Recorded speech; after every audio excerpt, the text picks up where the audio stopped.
Earth is in such a bad condition. Now, this means the priority sets and um, yeah, the priority sets between all countries is actually going to shift, right? We know that it's going to be hard to combat climate change, so SDGs is not going to be a priority anymore, since all countries have realized that before it's going to be too late to leave Earth, we think we are going to prioritize the funding towards this space institution so they get a chance that everybody gets equal rights and stuff, right? Eventually, by simply stating that everybody wants to survive the apocalypse. Whether it's going to happen shortly in time or not, we do not know. But under this notion, all countries agree that they want to be saved, right?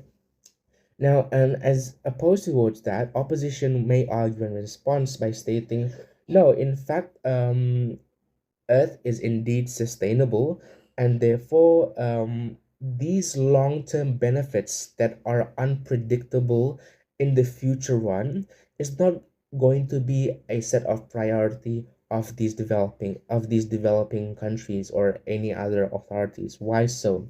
Since developing countries, as mentioned before, they have a set of problems in the country, for example, social problems, economic problems, educational issues, and therefore I think the priorities of their government spending is going to be majorly spent to cover and solve these kind of issues in their country rather than thinking about surviving the planet.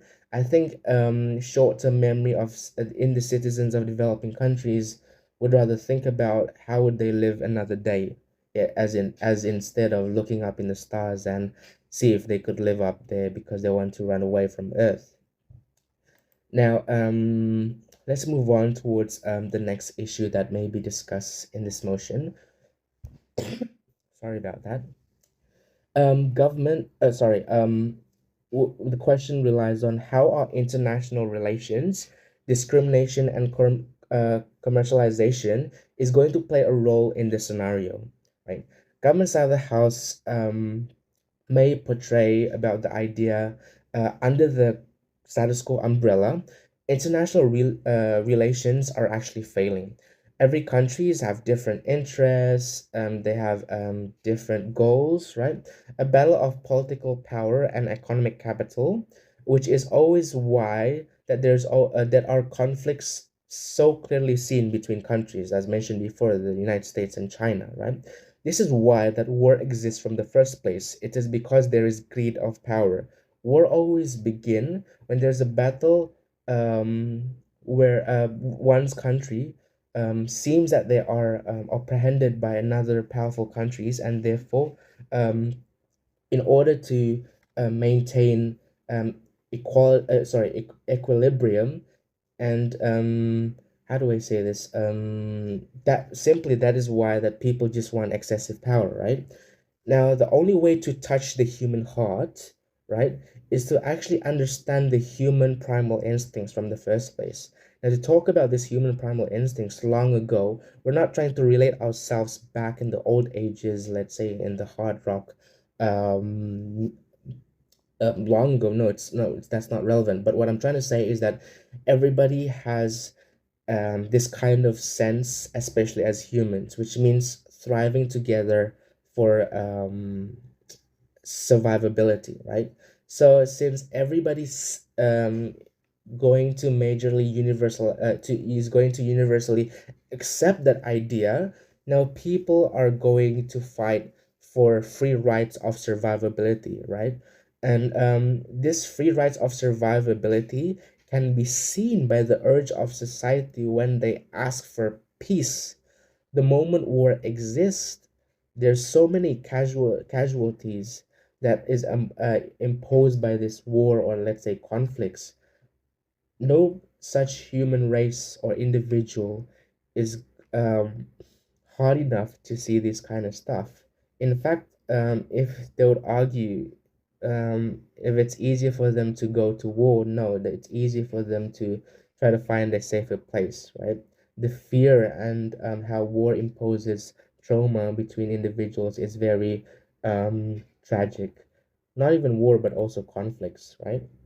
Now, as opposed towards that, opposition as may argue and bring up the idea that no, international relations, conflicts, and different interests is indeed true, but all countries are always progressing. How is this so?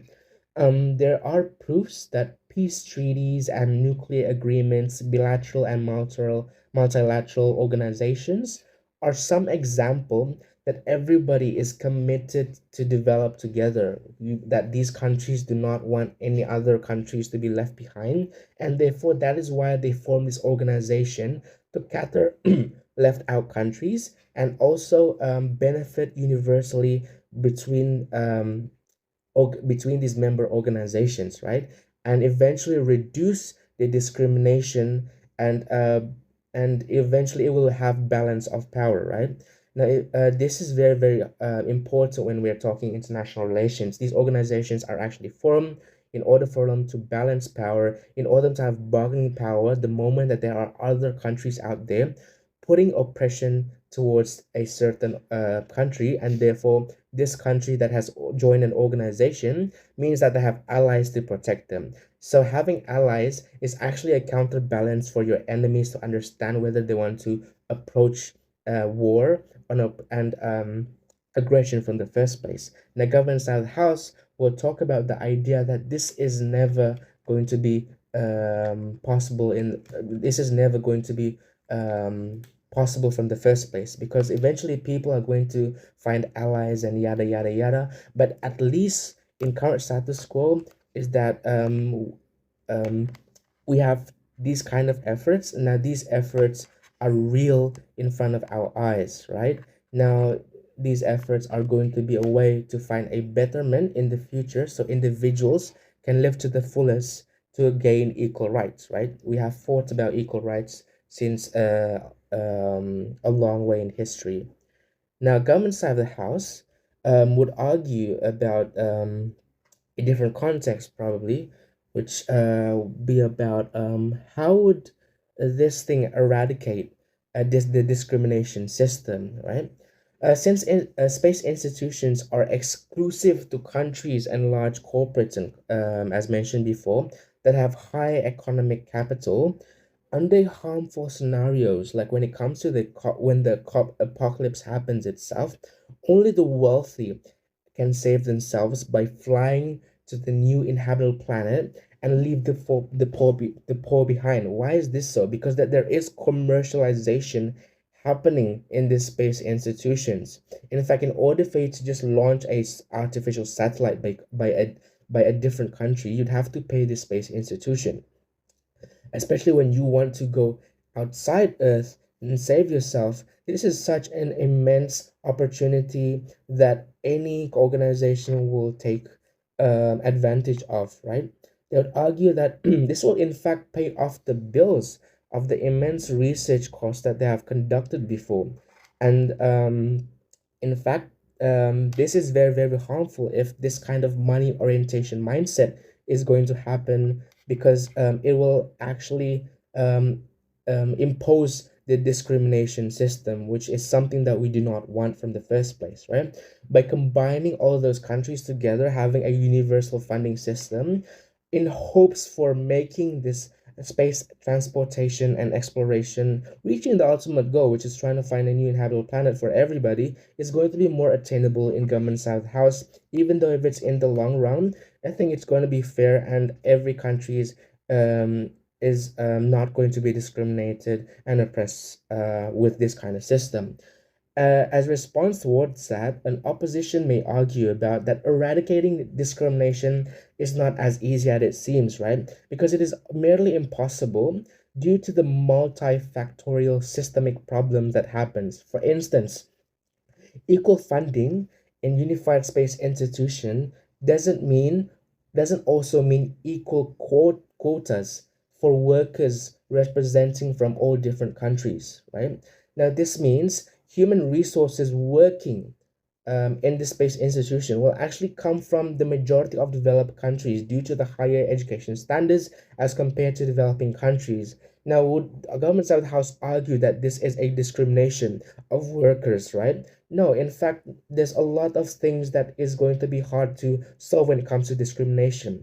In fact, discrimination here, opposition may argue that is not a discrimination happening. It is just because that there are certain countries already developed in position ready for this kind of um utility sorry in this kind of project where they have economic power and they would have this kind of technologies to thrive to space and reach a different goal, right? As mentioned before, that developing countries have other burden of issues that they want to cater rather than thinking about going to space.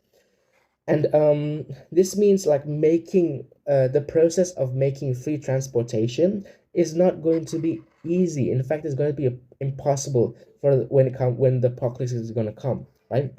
Because commercialization is needed to incentivize innovation, and therefore investors can actually invent high-end technology. Now high-end technology to sustain, let's say, survivability and stuff is never going to be free. It's always going to be costly. Now in the long run, whether or not individuals can afford this kind of um,